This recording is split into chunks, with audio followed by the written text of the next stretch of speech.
राहुल तेवतिया जी, रिद्धि तेवतिया जी। राधे राधे। राधे राधे महाराज जी।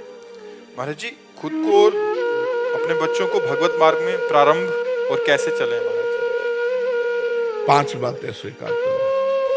पहला, सुमिरन, किसी भी एक नाम का सुमिरन। दूसरा, सेवा, माता पिता की सेवा, गुरु की सेवा, भगवान की सेवा, परिवार की सेवा, पशु पक्षियों की सेवा। सुमिरन, सेवा।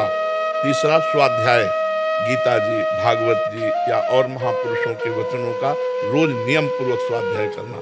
और सेवा, सुमिरन, स्वाध्याय, सत्संग, किसी एक संत महापुरुष का जिससे तुम्हारा मन मिलता हो, चाहे 30 मिनट ही सही, रोज उनका सत्संग सुनो। आजकल तो यंत्र भगवान की बड़ी कृपा हो गई, नहीं जाके सत्संग सुनना पड़ता।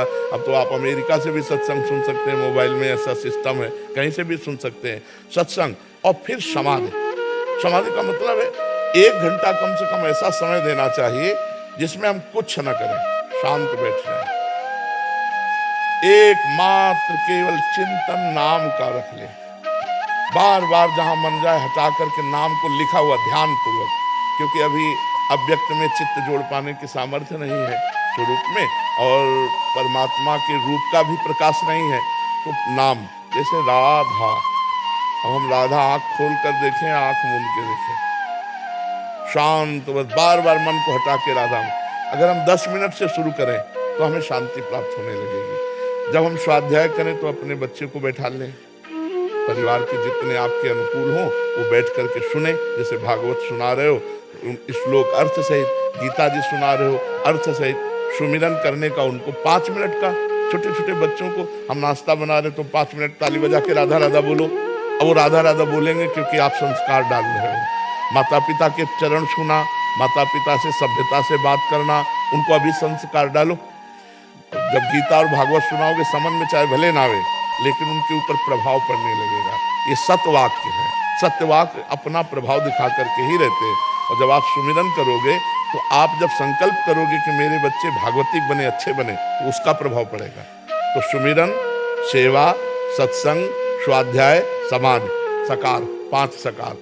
अगर ये 5 साधन स्वीकार कर लो तो भगवत प्राप्त हो जाओगे, आप भी हो, आपके बच्चे भी। धीरे धीरे उनमें संस्कार डालिए। तो सुमिरन कैसा सुमिरन होना चाहिए? रसखान गोविंद यूं भजिए जो नागरिको चित गागर में। जैसे यहाँ ब्रज की जो युवतियां हैं, गांव के बाहर कुआं से पानी लाती हैं, तो एक हाथ में रस्सी बाल्टी, एक हाथ में मटकी और 3 मटकी ऊपर रखी और आपस में बातचीत कर रहे हैं, लेकिन पूरी चित्तवृत्ति यहाँ है कि अगर बैलेंस बिगड़ा तो मटकी गिरेगी। रसखान जी कहते हैं, रसखान गोविंद यूं भजिए जो नागरिकोचित गागर में। एकाग्रता भगवान के चिंतन में, वो कार्य संसार के हों तो बहुत बढ़िया भजन होने लगे। लोगों को भजन का मतलब समझ में आता है कि आसन में बैठ के माला चलाना है, नहीं, फावड़ा चलाना भी भजन है।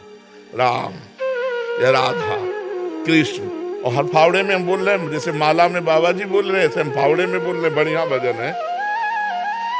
भजन को समझना होगा। अब हर समय कंप्यूटर में थोड़ी बैठे रहते, मान लो उसे खाली होता राधा राधा, 1 घंटा जो हमने किया कार्य वो भगवान को समर्पित कर दिया।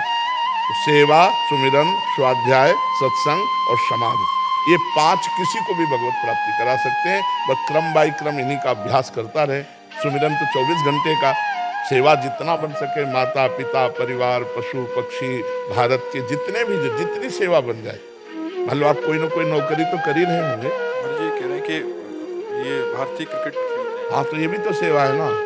पूरा भारत का नाम जुड़ जाता है। अगर हार गया तो भारत हार गया, नहीं। अगर क्रिकेट में हमारा भारतीय टीम जीत गई तो भारत जीत गया कहा जाता है ना। पूरा समुदाय की सेवा हो गई। हमारे भारतवासी पुलक उठते हैं जब जीत जाते, नहीं, नाचते हैं और भी उत्सव मनाते हैं। जैसे दीपावली को उत्सव मनाते हैं, ऐसे मनाते हैं जब क्रिकेट जीत जाते हैं।